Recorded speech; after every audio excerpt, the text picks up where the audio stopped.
in the spirit and power of Elias. Now all these things happened unto them for ensamples, and they are written for our admonition, upon whom the ends of the world are come. 1 Corinthians 10, verse 11. History is being repeated. The world today has its Ahabs and Jezebels. No visible shrines may be apparent. Not necessarily.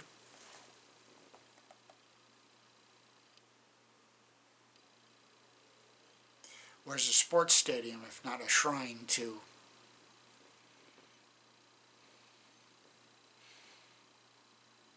And extrapolate your own examples.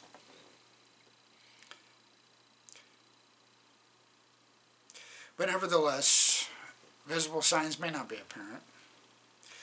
But many are following the gods of the fallen world. Riches, fame, pleasure, and pleasing pulpit messages that permit men and women to follow the inclinations of an unregenerate heart. Prosperity gospel among them. But behind it all, multitudes have a wrong conception of God and his attributes.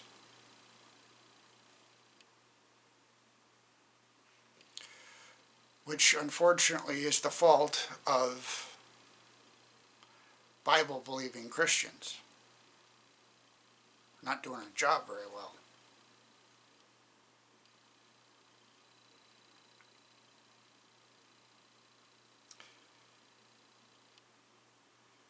You're a Seventh-day Adventist, and all people know about you is you don't do certain things on Sabbath. What kind of a witness are you being?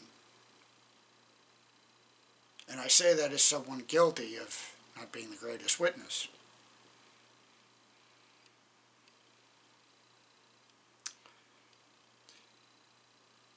The world truly serving false gods, as were Baal worshippers, the faith that actuated Paul, Peter, and John is today regarded old-fashioned yuck.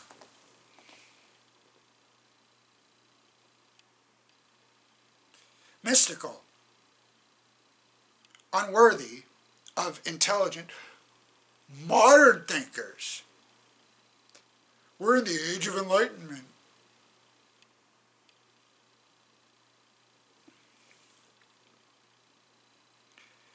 Satan's master stroke has been to thwart God's purpose by leading men and women to disobey his law, while at the same time they are professing to obey.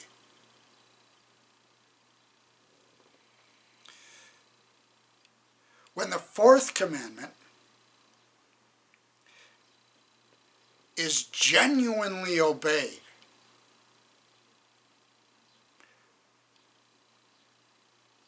idolatry cannot exist.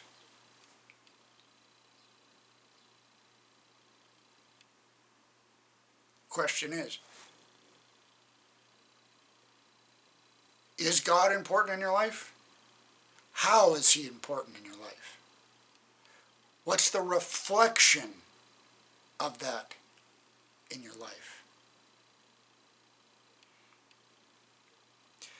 In the closing work of God in the earth, the standard of his law again will be exalted.